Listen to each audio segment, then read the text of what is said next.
Ya udah di-record ya. Kita lanjut aja. Nanti aku juga bakal simpen ininya, filenya di Drive.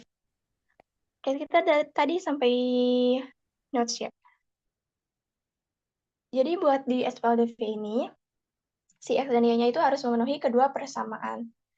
Makanya, si X1 sama X2-nya itu, dan juga Y1 sama Y2-nya itu bakal bernilai sama. Tapi si angka yang sama ini itu harus memenuhi kedua persamaan tersebut. Terus juga tadi kita udah bahas bahwa variabelnya gak harus X sama Y. Nah, himpunan penyelesaian SPLDV. Himpunan penyelesaian SPLDV atau HP dari SPLDV merupakan kumpulan semua pasangan nilai variabel yang memenuhi kedua persamaan. Nilai variabel yang memenuhi disebut penyelesaian atau solusi. Jadi, si angka-angka yang udah kita dapetin pas kita nyamain persamaannya, terus kita lakukan eliminasi dan substitusi, itu tuh disebut sebagai himpunan penyelesaian atau solusinya. Nah, biar gak lama-lama terus gak bingung nih, soalnya tadi kan kalau misalkan cuma pakai kata-kata bingung ya, SPLDV itu kayak gimana. Kita langsung masuk ke contoh soalnya. Nah, di sini disebutin bahwa sebuah toko menjual 2 buku gambar dan 8 buku tulis seharga Rp48.000. Nah, inilah yang aku maksud tadi, kalau misalkan di UTBK, kita tuh harus bisa bikin dari suatu kata-kata itu menjadi suatu persamaan matematika. Coba kita bikin persamaan matematika dari kalimat yang ini. 2 buah buku gambar dan 8 buku tulis seharga Rp48.000. Persamaan matematikanya kayak gimana? Persamaan matematikanya itu jadi gini. Kita misalin aja buku gambar itu adalah G, soalnya tadi kan variabelnya bebas ya. Terus buku tulis kita misalkan T. Kita pakai G kecil aja. Oke, kita mulai membuat persamaannya.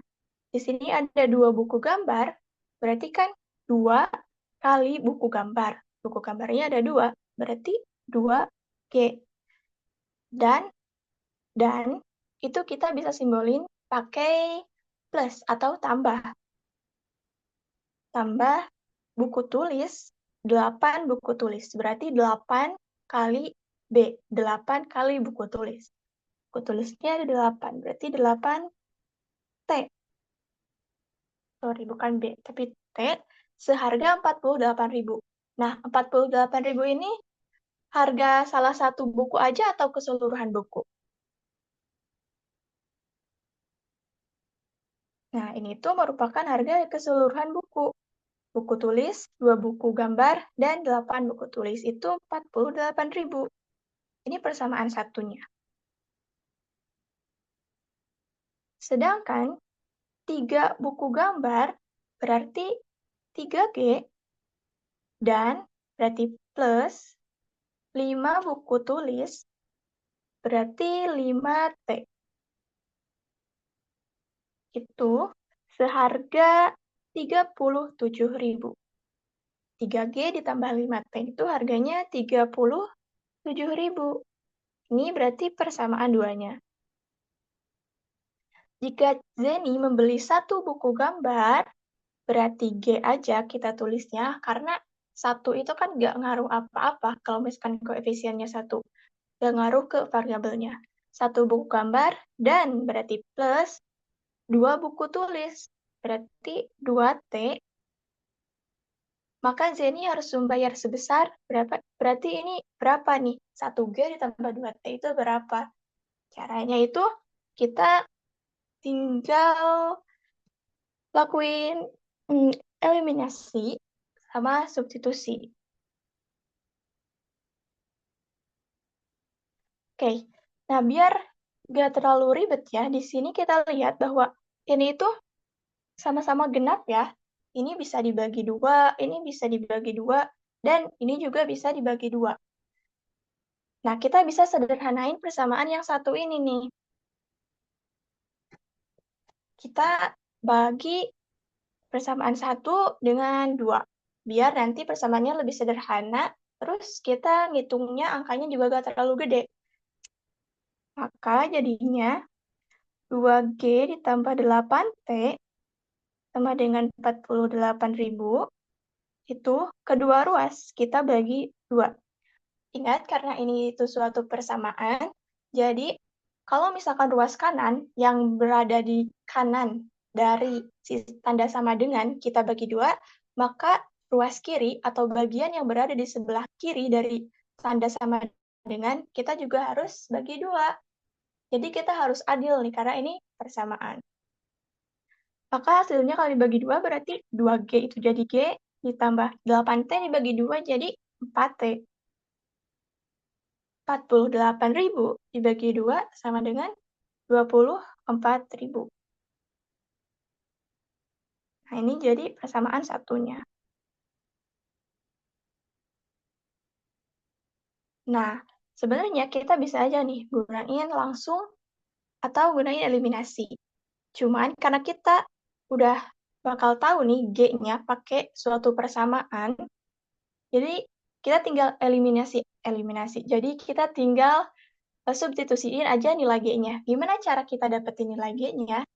Ya kita tinggal bikin aja di sini si G-nya di sebelah atau ruas kiri, si G-nya itu jadi sendirian. Maka kedua ruas itu kita bisa tinggal kurangi dengan 4T. Biar si 4T di ruas kirinya itu nggak ada, hilang. Jadi tinggal G aja. Terus nanti si G-nya kita bisa substitusiin ke persamaan 2. Gitu. Jadi kita dapetin, ini berarti tinggal G aja, sama dengan 24.000 dikurangi 4T. Ini persamaan 3, anggap aja. Terus, kita karena udah tahu nilai G-nya, kita bisa langsung masukin aja ke persamaan yang ini. Kita ubah G-nya jadi T semua, dan jadinya si persamaan 2 ini nanti setelah kita substitusi sama nilai G ini, itu bakal jadi sistem persamaan linear satu variabel aja, yang mana kita bisa langsung dapetin nilai T-nya dengan cara ya kita otak-atik kedua ruasnya, kayak gitu. Oke, kita substitusiin. Berarti ini tuh kan 3, G-nya tadi berapa? G-nya tadi itu 24.000 dikurangi 4T. Berarti 3 dikali 24.000 min 4T ditambah 5, 5T ya. Ditambah 5T itu sama dengan 37.000.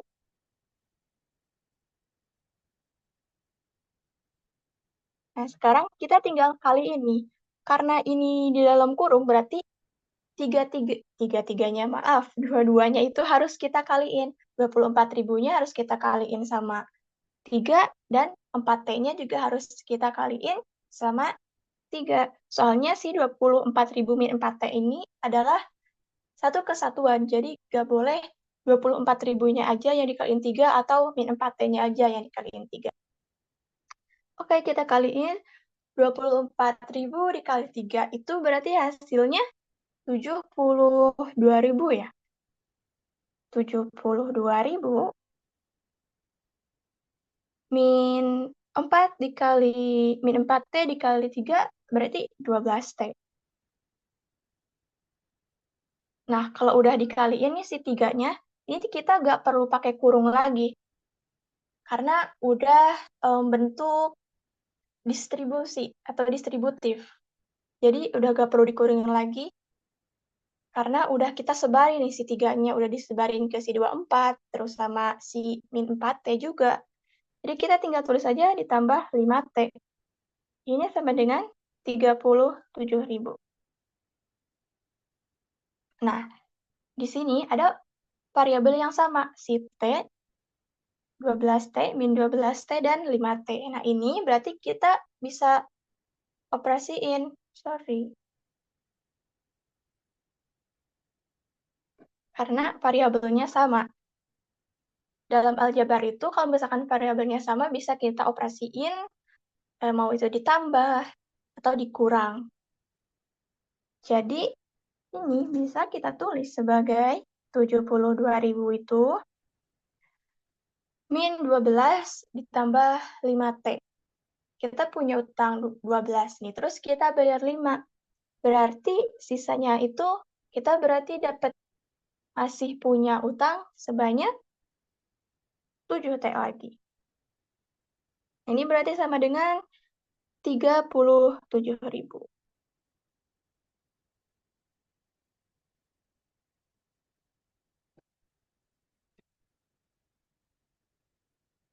Selanjutnya kita gimanain? Nah, selanjutnya kita bikin si T-nya itu sendirian, jomblo si T-nya. Tapi karena kalau di sini ganggu ya ini ada min, tapi nggak apa-apa deh. Kita coba aja. Pertama, kita berarti kurangi aja 2 ruas dengan 72.000. Kita hilangin satu-satu perintilannya. Berarti yang ini 72.000 di ruas kiri habis. Sisa 7T sama dengan 37.000 dikurangi 72.000. 37.000 dikurangi 72.000 itu hasilnya berapa? Hasilnya adalah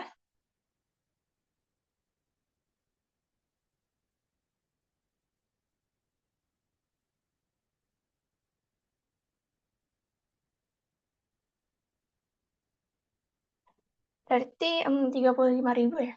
Min 35.000 berarti ya. Soalnya yang kita kurangin itu lebih kecil daripada si pengurangnya. Berarti kita dapetin. Di mana ini tempatnya? Kesini aja deh. Berarti tadi itu min 7T itu sama dengan min 35.000. Nah, di sini tuh masih ada yang ganggu, si min 7-nya. Oleh karena itu, kedua ruas kita bagi dengan min 7. Jadi, si T-nya bakal sendirian ya habis ini. T-nya berarti sama dengan min 35.000 dibagi min 7. Min dibagi min itu bakal positif. Jadi, hasil yang ini tuh bakal positif.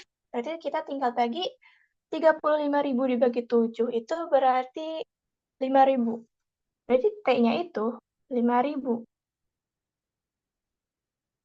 Kita tahu sekarang T-nya itu 5.000 dan yang ditanyain itu 2T. Oke, sekarang kita tinggal cari si G-nya.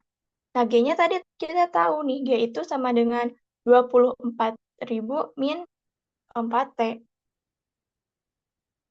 Ya udah, berarti kita tinggal substitusiin aja si nilai T yang udah kita ketahuin, yaitu 5.000. Berarti 24.000 dikurangi 4 dikali 5.000.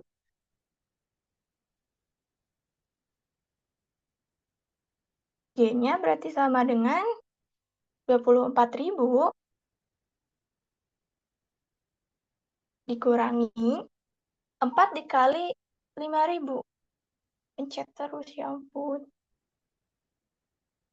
4 dikali 5.000 berarti hasilnya 20.000. Berarti harga satu buku gambarnya itu 24.000 dikurangi 20.000 berarti jadi 4.000 aja nih. Nah, sekarang harga masing-masing dari buku tulis dan juga buku gambar kita udah tahu. Dan yang ditanyain itu harga dari satu buku gambar ditambah dengan 2 buku tulis. Ya udah, hasil dari si harga masing-masing buku tadi kita substitusiin aja ke sini. G itu tadi ini cuma satu kan G-nya. Berarti ya cuma dapat harga 5.000 aja.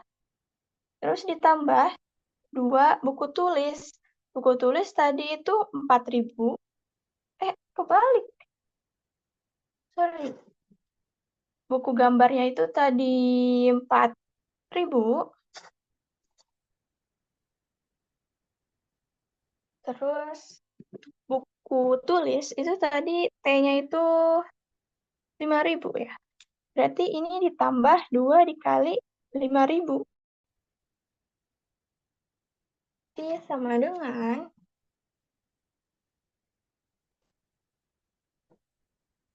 4 ditambah 2 kali 5.000 berarti 10.000. Berarti 10.000 ditambah 4.000 hasilnya 14.000. Dan ini jawabannya berarti yang D. Kayak gitu. Ada yang mau ditanyain dulu gak? Atau ada yang aku kejelasinnya kurang jelas atau kecepatan gitu?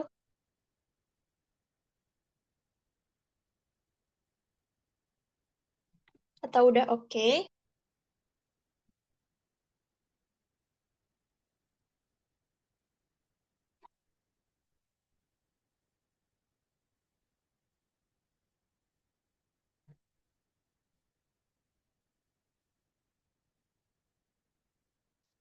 Oke, aku anggap udah oke aja ya. Dan sekarang kita masuk ke latihan soal yang kedua. Mau dikerjain dulu gak sama kalian?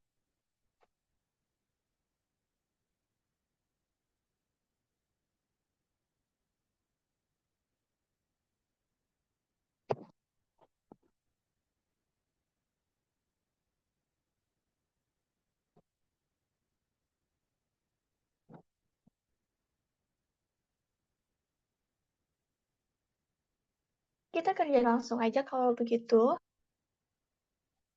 Nah, di sini ada sistem persamaan, dua variabel, tapi ada 3 persamaan. Memiliki penyelesaiannya itu XY, maka nilai K kuadrat adalah, kita nyari K kuadrat, berarti nyari si ininya nih. Gimana cara nyarinya? Ya udah kita cari aja dulu dari yang ada konstanta-konstantanya. Konstantanya diketahui. Kayak gini. Nah, ini kita udah dipermudah ya. Si X-nya ini udah sendirian. Jadi kita X-nya itu bisa kita substitusi aja ke persamaan yang kedua. Ini misalkan persamaan 1, ini persamaan 2, dan ini 3. Nah, ini X-nya udah sendirian, maksudnya udah gak ada konstantanya lagi. Jadi yang persamaan 1, kita bisa rubah aja nih, biar lebih gampang, biar gak perlu pakai sistem eliminasi. Karena kalau pakai sistem eliminasi ribet kan ya, kita harus kali 2 dulu, biar yang si Y-nya jadi 4, terus kita eliminasi, kurangi, dan bla bla bla. Jadi kita bikin aja, ini kan X tambah 2Y sama dengan 1. Biar si X-nya sendiri di sini, berarti ya kita tinggal kurangi kedua ruas dengan 2Y. Jadi hasilnya X sama dengan 1 dikurangi 2Y. Karena kedua ruas dikurangi dengan Y. Oke, kita udah dapat nilai X-nya dalam bentuk persamaan. Ini kita bikin persamaan 4 aja. Di sini di persamaan 2 ada ini nih, 3X ditambah 4Y sama dengan 1. Karena kita udah tahu nilai X-nya, ya udah kita substitusiin aja ke persamaan 2. X-nya itu 1 min 2Y ditambah 4Y sama dengan 1. Kita kali ini di kedua bagian di dalam kurung ini. Ini 3 dikali 1 itu sama dengan 3. 3 dikali min 2Y itu sama dengan min 6Y. Ditambah 4Y itu sama dengan 1. Nah, di sini ada dua suku atau dua variabel yang sama. Kita bisa operasiin. Min 6Y ditambah 4Y itu berarti hasilnya kita itu punya hutang 6, terus dibayar 4. Berarti masih nyisa dong hutangnya. Terus sisa 2 lagi. Karena yang nyisa hutang berarti yang min. Berarti ini tuh sisa min 2Y. Itu sama dengan 1.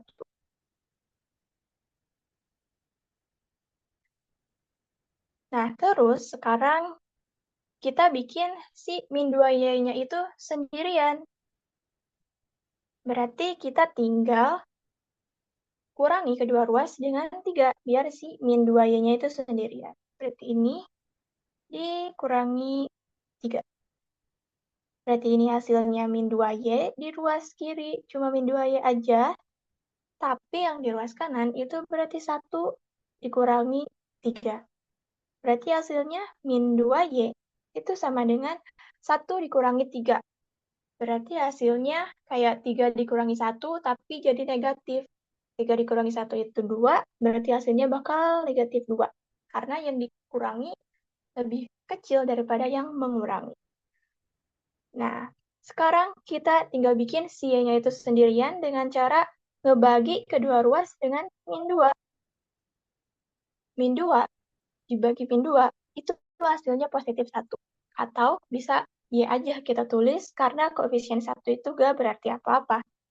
Terus ini min 2 dibagi min 2, ini berarti positif 1. Kalau di sini kita tulis satunya karena ini merupakan konstanta, bukan koefisien. Kita udah tahu nih, y-nya itu sama dengan 1, terus si x-nya kita substitusiin nilai y-nya sekarang. Karena tadi si x-nya itu sama dengan 1 min 2y, berarti buat nyarinya, kita substitusiin nilai y-nya. X itu sama dengan 1 dikurangi 2 dikali y. Y-nya itu 1, berarti ini 2 dikali 1. Berarti ini bakal hasilnya 1 dikurangi 2 kali 1 itu 2, berarti 1 dikurangi 2 yaitu min 1. Nah, jadi udah kita ketahui bahwa X-nya itu sama dengan min 1 dan Y-nya itu sama dengan 1. Yang kita cari adalah si K kuadratnya. Nah, di sini yang ada K-nya itu di persamaan 3. Berarti kita tinggal substitusiin nilai X sama Y yang udah kita ketahui ke persamaan yang 3. Ini kan X-nya itu sama dengan min 1. Berarti K dikali min 1 ditambah 10 dikali 1 sama dengan K. Nah, ini kan berarti K dikali min 1 berarti jadi min K. Negatif K. Ditambah 10 kali 1 itu 10 nih. Itu sama dengan K. Karena di sini kedua ruas itu ada variabel yang sama, maka variabel yang sama kita satuin di salah satu ruasnya. Biar lebih gampang, aku mau satuin di ruas yang kanan, yang di sini. Maka, biar di sini, si K yang di sini itu hilang, terus pindah ke sini, si K-nya, berarti kedua ruas kita tambah aja dengan K. Jadi K yang di sini hilang, karena min K ditambah K itu 0, sisa 10, terus ini K ditambah K berarti jadi 2K. Nah, sekarang kita bisa tahu, atau bisa kita cari si nilai K-nya lebih gampang. Ini kan 2K-nya itu 10. Kalau misalkan 2K-nya itu 10, berarti ya 1K-nya itu 10 dibagi 2. Jadi kedua ruas kita tinggal bagi 2 aja. Berarti K itu sama dengan 10 dibagi 2, itu sama dengan 5. Yang ditanyain itu K kuadratnya. Berarti kita tinggal kuadratin aja ini. Berarti K kuadrat itu sama dengan 5 kuadrat. 5 kuadrat berapa? 25. Nah, kayak gitu. Berarti hasil dari K kuadrat di soal yang ini tuh adalah 25. Udah deh, ada yang mau ditanyain nggak? Atau mau nanyanya juga bebas sih, kalau misalkan ada materi selain SPLDV ini yang nggak dipahamin, boleh tanyain aja. Soalnya buat SPLDV emang sedikit sih materinya, cuma kita harus pintar-pintar aja ngebuat dari kalimat ya kalimat-kalimat cerita kayak gitu dijadiin ke persamaan matematika.